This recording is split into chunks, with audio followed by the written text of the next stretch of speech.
Cette affiche de l'exposition coloniale de 1922, réalisée par l'artiste et affichiste provençal David Delpiane, est une des pièces maîtresses de mes recherches en doctorat sur les arts aux expositions coloniales marseillaises. C'est aussi un objet majeur dans mes propres recherches qui portent sur la construction du savoir scientifique sur les populations colonisées au cours du XIXe siècle et dans la première moitié du XXe siècle. Cette affiche en est un vecteur de diffusion essentiel. Effectivement, c'est un outil essentiel de la propagande coloniale, mais c'est également une image incontournable dans l'histoire des arts sous l'époque coloniale et dans la carrière de l'artiste. Pour moi aussi, elle a de multiples dimensions. Dans mon approche, je croise deux champs d'études, celui de la race et celui du genre. Deux dimensions qui sont inextricablement présentes dans cette image. Cette affiche mise en lumière aujourd'hui est en fait une reproduction de l'affiche originale et elle me permet de parler de trois formes de matérialité différentes autour d'une même image. Il y a d'abord la composition picturale de Delpiane, qui est la dimension qui aura le plus de valeur artistique. Ensuite, il y a l'affiche originale qui est présente dans les collections du Musée d'Histoire de Marseille. Et enfin, on a cette reproduction ici présente. S'arrêter sur la dimension matérielle de l'objet invite à s'intéresser à sa diffusion et à sa réception. En effet, il faut savoir que l'affiche est d'abord un support commercial et devient au tournant du XXe siècle un objet artistique à part entière. La maquette de cette affiche avait été présentée lors du Salon des artistes français en 1921 à Paris, où elle eut un très grand succès auprès des acteurs de l'art. Cette affiche a donc un double impact, un impact auprès de la sphère artistique et un impact auprès du grand public. Oui, l'affiche de 1922 a été tirée à plus de 60 000 exemplaires qui, à l'époque, ont été placardés un peu partout sur le territoire métropolitain, dans les gares, dans les mairies, dans les hôtels, dans les écoles, ce qui a pu avoir un impact très important sur la constitution d'un imaginaire colonial et racial. Si l'œuvre illustre une coexistence, c'est d'abord celle des espaces. Celui de l'Empire français, évidemment, symbolisé par ces trois femmes au premier plan, mais également Marseille, lieu accueillant l'exposition coloniale. En effet, l'artiste suggère à l'arrière-plan une architecture marseillaise facilement identifiable. On voit Notre-Dame de la Garde qui surplombe la cathédrale de la Major et toutes deux font face à la rade évoquée par le bateau à vapeur qui rentre au port. Marseille est donc figurée implicitement comme un lieu de coexistence et comme la porte de l'Orient.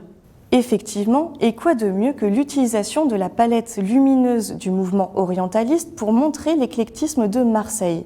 Ce mouvement artistique était très apprécié pour l'utilisation de tons chauds qui devaient retranscrire l'exotisme du soleil oriental.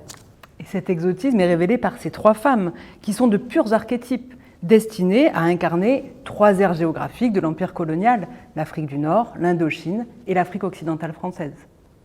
Delpiane répond aux critères exigés pour un tel projet.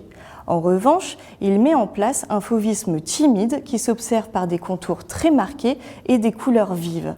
Même si l'artiste n'a jamais évoqué une appartenance à une école picturale à proprement dite, on voit ici que les aplats bruts dans cette affiche sont vraiment en lien avec la production des fauves à l'époque. Cette affiche de 1922 offre une représentation des colonisés comme étant ancrée dans l'espace français. A l'inverse, dans l'affiche de l'exposition coloniale de 1906, réalisée elle aussi par Delpiane, le groupe d'individus qui arrivent à Marseille sur un bateau à balancier est présenté comme étant encore en transit. L'image illustre en ce sens un type particulier de coexistence politique et symbolique. La nation française, qui est symbolisée par le drapeau tricolore, semble envelopper et protéger ces femmes, incarnation de l'empire colonial. Effectivement, cette forme de coexistence est souvent reprise dans les affiches génériques liées aux expositions coloniales. C'est par exemple le cas pour l'affiche d'Étienne Dinet pour la section algérienne de l'exposition de 1906, où l'artiste représente une jeune danseuse orientale portant au-dessus de sa tête le fameux drapeau tricolore. Oui, les peuples colonisés sont souvent féminisés et infantilisés dans les discours et dans l'imagerie coloniale pour démontrer la nécessité d'une mise sous tutelle par le colonisateur. La représentation de ces trois personnages renvoie par ailleurs à la hiérarchie supposée entre les différentes possessions et les différentes populations de l'Empire. On distingue une femme qui incarnerait l'Afrique du Nord, qui tient ce drapeau tricolore, et qui symboliserait une civilisation qui serait plus avancée, car plus anciennement colonisée par la France. Au centre, une femme qui représenterait l'Indochine et qui, par la statuette qu'elle tient dans la main, incarnerait l'idée selon laquelle les peuples d'Asie seraient des peuples de culture. Enfin, une femme assise à leurs pieds représenterait l'Afrique subsaharienne et la proximité à la nature. Elle porte les stéréotypes courants véhiculés à l'époque sur les populations africaines, comme le sourire bon enfant et naïf que l'on retrouve également dans la publicité Banania.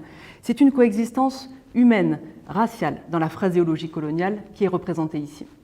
Effectivement, on voit ici une posture assez frontale, des vêtements colorés, un regard fixe, et on voit aussi que les objets deviennent des accessoires iconographiques qui, associés à la posture de ces trois femmes, révèlent le regard de l'Empire sur ces colonies.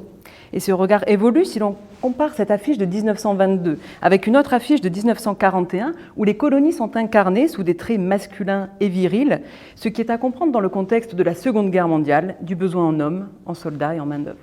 Delpiane retranscrit ici cette diversité de coexistence en lien et en mettant à l'honneur les liens entre Marseille et les colonies, mais il se détache pourtant des productions des peintres orientalistes et coloniaux de son époque. On voit dans cette affiche qu'il met en avant une sorte de coexistence artistique mêlant les thèmes propres à la peinture orientaliste, la touche picturale propre aux artistes fauves. Également, on voit une forme de choix typographique très original, inspiré de l'art déco, comme le montrent ces hauts suspendus qui semblent former un visage abstrait dans le mot colonial.